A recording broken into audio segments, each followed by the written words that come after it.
When two people secretly want each other, the world doesn't say it out loud, but the energy does. There's something haunting, magnetic, almost forbidden about the way two souls try to pretend they feel nothing while their hearts scream everything. It's the kind of connection that doesn't need a kiss or a confession or even words. Because the truth hides in the silence, the stolen glances, the way your body reacts before your mind can control it. And if you've ever wondered whether the feeling is mutual, pay attention because when two people like each other, there are signs that can't be faked. Welcome to Psychology of Desire. If you're new here, subscribe, turn on notifications, and step into a deeper understanding of attraction, desire, and the secrets people don't admit out loud. Now listen carefully, because the first undeniable sign isn't something they say. It's something their energy does. It's the way their presence changes you. You don't even have to see them walk into the room. Somehow, your body just knows. Your heartbeat reacts before your eyes confirm they're near. You straighten up, fix your posture, try to pretend you weren't waiting for them, but your mind was already rehearsing what to say. And here's the psychological twist. When two why we hide our true emotions people are mutually attracted, the body anticipates connection before the brain logically approves it. You feel more alive, a little nervous, a little excited, like your emotions suddenly woke up. And guess what? So do theirs. Watch how they behave around you. Do they suddenly become more aware of themselves?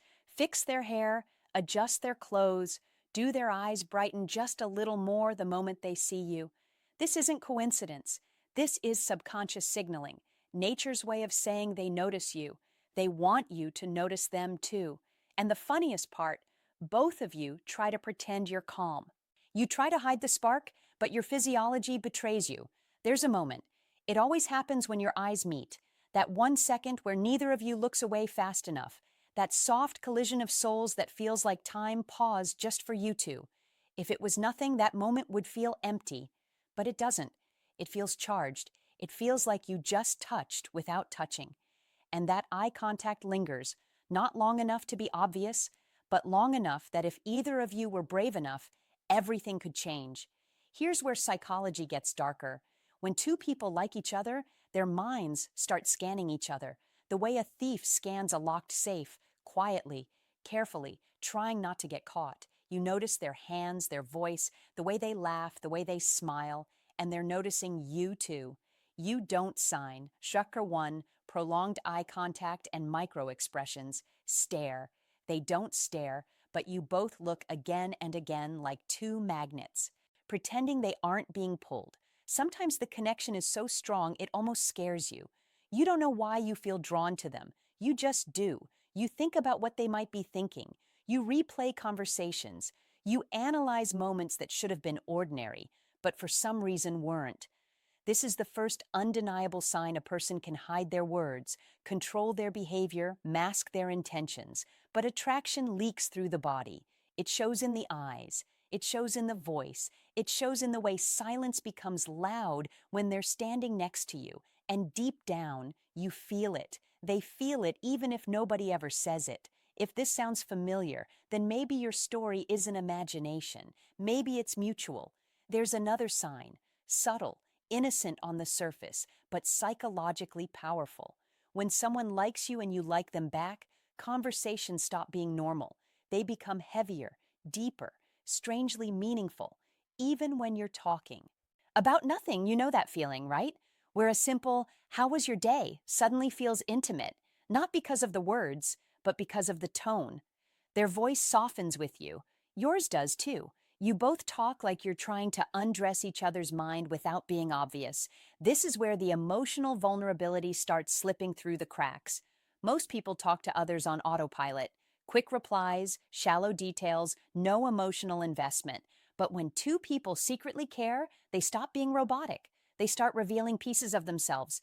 You notice how they tell you personal things they don't tell everyone. Fears, dreams, what keeps them awake at night. The things that are heavy, private, unfiltered. And here's the psychological clue. Humans don't open up to people they feel nothing for. We only reveal our real self when we feel emotionally safe. And attraction creates that safety faster than friendship ever can. Watch how their body language changes when you talk. They lean in without realizing. Their voice gets quieter, like the conversation belongs only to you. They listen differently, not to respond, but to understand. They remember the little things you say, the tiny details, the things most people forget within seconds. But they don't forget because you're not just anyone to them, and you're not innocent either. You remember their favorite song, their favorite coffee, the way they said something. Sign number 2, jealousy. Disguised as just caring 3 weeks ago. You replay it in your head. Why? Because your mind stores what your heart wants. There's also a darker layer here. Little moments of jealousy, not dramatic, not loud, just quiet flashes of tension. Someone else talks to you and you see that subtle shift in their eyes. They try to act unbothered, but the smile gets tighter. Their posture changes. They suddenly need your attention back. Even if they won't admit it, you feel it too. When someone else has their attention, you notice yourself watching, not because you're possessive, but because you care. And yet, both of you pretend nothing is happening. You smile like everything is normal, but inside your heart says, why are they giving their attention to someone else? They're supposed to look at me. It's silent jealousy, the kind that only happens when feelings exist. But here's the most fascinating part. Your conversations may not even be constant. You don't have to talk every day. You don't need to text all the time because the connection isn't based on frequency. It's based on intensity. You can go hours, days, even weeks without speaking. But when the conversation returns, it feels like it never paused, like no time exists between you, like the thread between you never broke. That's not coincidence. That's emotional imprinting. When someone matters, they don't just exist in your life, they exist in your mind. And maybe you've tried to move on, forget or distance yourself, but the attraction pulls you back every time two people who like each other can pretend they're friends. They can pretend they're just being nice. They can pretend the feelings don't exist, but energy never lies. Behavior never lies. And silence, especially the kind that feels full, definitely never lies. If this sounds like your story, you're not imagining it. Sometimes the strongest sign isn't in what someone does, it's in what they can't do. When two people like each other, there's a strange tension, a push and pull that neither of you fully controls. You try to act normal, calm, indifferent, but your emotions keep exposing you in ways you never planned. That's where the third undeniable sign appears. They treat you differently than everyone else, not in dramatic, obvious ways. In the quiet, unspoken ones, they notice things about you other people don't. Your mood, your tone, your silence. If you seem upset, they don't just ignore it. They care almost instantly, even if they try to hide it behind casual words like, "You okay? You seem different today? You sure everything's fine?" People don't ask those questions unless you matter and you feel it too. You sense when something is wrong with them. Even if they swear it's nothing, you can sign number 3. They find any excuse to touch or be near. You hear it in their voice. You can read it in their eyes. Attraction sharpens intuition. It makes you emotionally sensitive to each other, but there's an even deeper layer, the protectiveness. When you like someone, you don't want to see them hurting. You don't want to see them stressed, sad, or treated badly. You defend them, sometimes silently, sometimes out loud. Even a small criticism from someone else makes you feel uncomfortable. You want to shield them from the world, even if you have no right to, and they do the same for you. Pay attention to how differently they respond to you compared to others, how their voice softens, how their eyes linger, how their words come slower, more thoughtful, as if they don't want to say the wrong thing. Psychology calls this emotional prioritization. When someone becomes important, the mind automatically gives them special treatment. You don't plan it, you just do it. Here's the darker part. They get nervous around you. Not in a shy, awkward way, in a trying to look controlled but failing way. They fidget. They overthink their words. They laugh at things that aren't even funny. They fix their posture. Their voice shifts. Their breathing changes. Attraction is a biological stress response. Your brain becomes hyper-aware of the person you want. So, if someone acts confident with everyone else, but suddenly becomes careful, softer, shy, or different with you, that's not a coincidence. You make them feel something. But the strongest psychological sign is this: they notice your absence. When you walk away, they look for you. When you're quiet, they wonder why. When you take longer to reply, they feel it. They don't have to say it out loud. Their behavior says it for them. Maybe they get randomly distant, then suddenly warm again because they're fighting the feeling. Maybe they start conversations about nothing because they just want your attention. Maybe they tease you, annoy you, or joke with you, because creating an emotional reaction is better than being ignored. Humans don't chase people they feel nothing for. We chase the ones who make us feel alive. And sometimes the most confusing part is this: you both know something is there, but nobody is brave enough to say it. Why? Because liking someone who likes you back is scary. You're afraid of ruining the friendship. They're afraid of rejection. You're scared of being hurt. They're scared of losing you. So instead, you both live in the tension, the unspoken chemistry. But chemistry can't stay silent forever. It always finds a way to show itself. If this feels like your story, you're not imagining it. You're feeling it. There's a moment that always gives the truth away. Not when you're together, laughing, talking, flirting, but when you're about to leave. Pay attention to what happens in that final second. Because when two people like each other, goodbyes never feel simple. You'll notice it in the hesitation, the pause, the tiny delay, like both of you are waiting for something: a word, a look, a sign that neither of you is brave enough to give. Maybe they say, "All right, I'll see you later." But their voice doesn't sound like someone ready to walk away. Maybe they linger, stand a little too close, their body refusing to leave even though sign number 4, deep conversations at weird hours, plus future plans. Their legs say they should. Psychology calls this attachment hesitation. When someone likes you, their brain tries to stretch every second of your presence, sometimes without a single word, and then it gets deeper. When you're gone, they don't mentally switch you off. Your presence leaves an echo.